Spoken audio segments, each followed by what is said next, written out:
Hi, this is Tim of the 1916 Company. Welcome and thanks for logging on. If you love this watch, email me, Team Mosso at the1916company.com for purchase, pricing, and availability questions concerning this watch. It is always nice to catch up with an old friend, and for me, the Bethune DB28 Digitale is certainly that.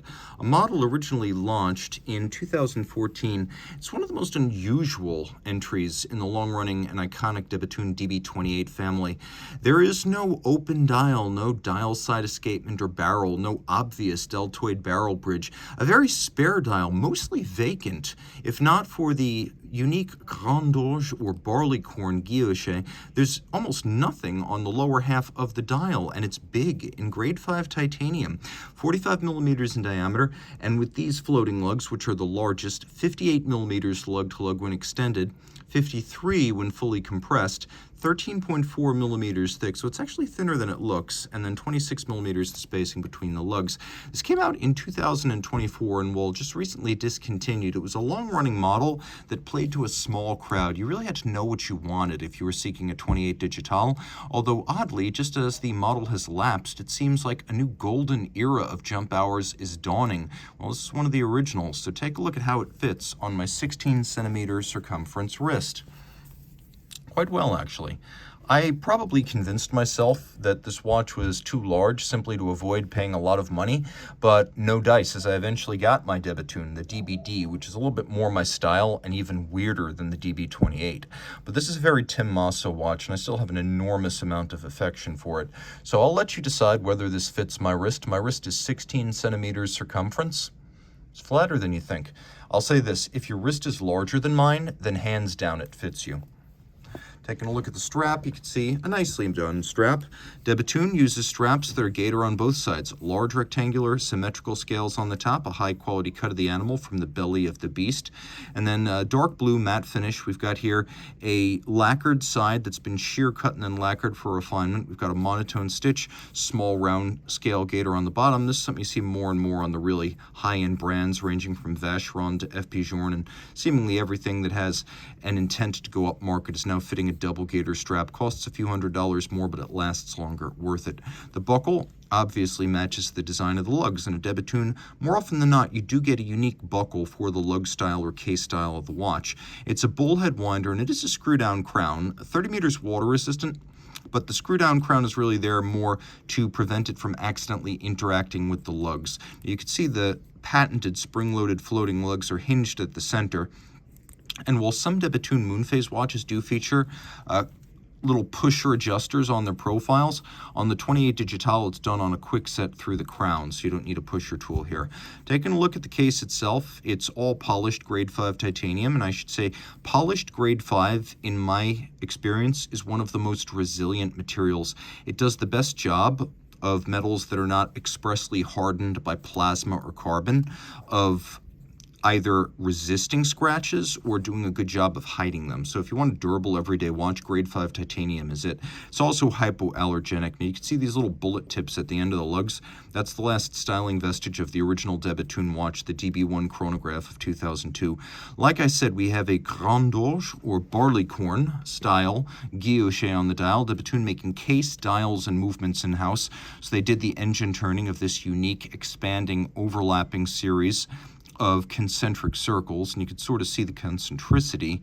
If you stare at any given part of the dial, it begins to jump out at you almost like a magic eye. Everything that's blue on the dial side is mirror polished grade 5 titanium that's been heated in a kiln to oxidize that beautiful blue. And you can see that the little stars, if you will, on this blue cosmos, they're actually inserts of solid white gold. Now we've also got a moonphase. This is patented as well. It's a spherical moonphase. One half is white palladium, the other half is fired blued steel. It's adjusted through the crown via a quick set, and it has a correction interval of once every 122 years. So basically, set it and forget it. Jump hours. Bethune has made a couple of jump hours. The DBD, the DB28 Digitale, the DB27 Polo, the Dreamwatch 5 and Dreamwatch 5 Tourbillon, but the action never gets old. It is instantaneous jumping. You read the scroll, the minutes underneath this little triangular index, and as the hour scrolls past, instantaneous jump, just like that. A lot of fun to play with and demonstrate to your friends.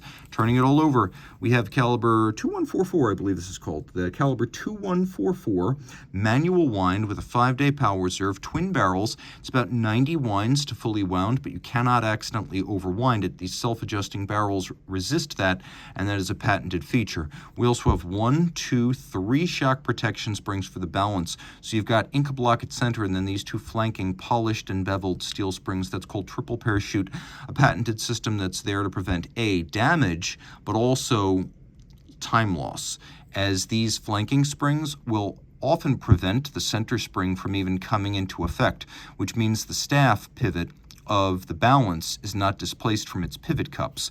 So by avoiding that displacement, these flanking springs actually improve the chronometry of the watch, not just the survivability.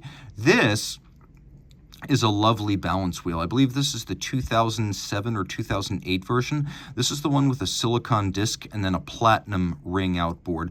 There's a later one with a silicon disc and a palladium ring that came the next year. That one has little notches cut in the ring to tell the difference. But the interesting thing here is it's so symmetrical all the way around that the only way to easily see it beating away at 4 hertz, which is its beat rate, is you look at the breathing of the hairspring. Now, the balance is designed to minimize the impact of temperature change on time, but also to maximize the percentage of total mass in the rim of the balance as opposed to the wheel, and then to the extent possible reduce the effect of aerodynamic drag on timing. And so it does that too by keeping much of the balance out of the free airstream. The hairspring is patented. De Bethune only recently gained the ability to make its own hairsprings, but prior to that, it would buy flat hairsprings, cut off the terminal curve, shape that curve by hand to match a patented curvature, and then micro-clamp it all back together. And the result is that it's flat and shock-resistant like a flat hairspring. It's thin like a flat hairspring, but it breathes concentrically in any position like an overcoil. Taking a look, you can just barely see the silicon escape wheel that De Bethune uses to reduce mass in the drivetrain and also reduce the need for lubrication. So taking a quick look at decoration, you can see De Bethune does not look askance to what would be called bienfaiteur in the industry.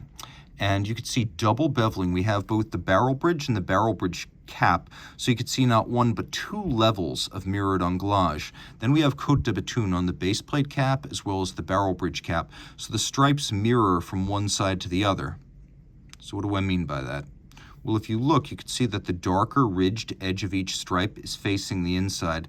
That's true on the other side as well. Most companies that do Côte de Genève will just run the abrasive wheel striping down all the way across. At De Bethune, to create Côte de Bethune, the wheel is reversed to create this mirrored effect. Everything that's blue on the case back has been mirror polished and then fired. You can see that the bridge for the balance has been both black polished and rounded, and we'll add one more refinement. It's been tapered towards its edge, and it can take 9 to 12 hours to hand finish that part. It's also been fired blue. If you look at the parachute shock protection springs, you can see they've been micro beveled on both sides and mirror polished across the top. The jewel sinks have been polished. We have a cap on the base plate, and if you look, that cap has been beveled all the way around its borders with the balance and with the barrels themselves. And if you look at the barrels, you can see that they have been solarized on their tops and that the teeth of the ratchet wheel have been micro beveled. So there's a lot of fine finish here. There's a lot to love. And again, despite the moonphase and the jump hour, it does have an impressive 5-day power reserve. So if my favorite is one of your favorites, reach out to me, Team Mosso at the 1916company.com for purchase and pricing details of a watch that does not come along often.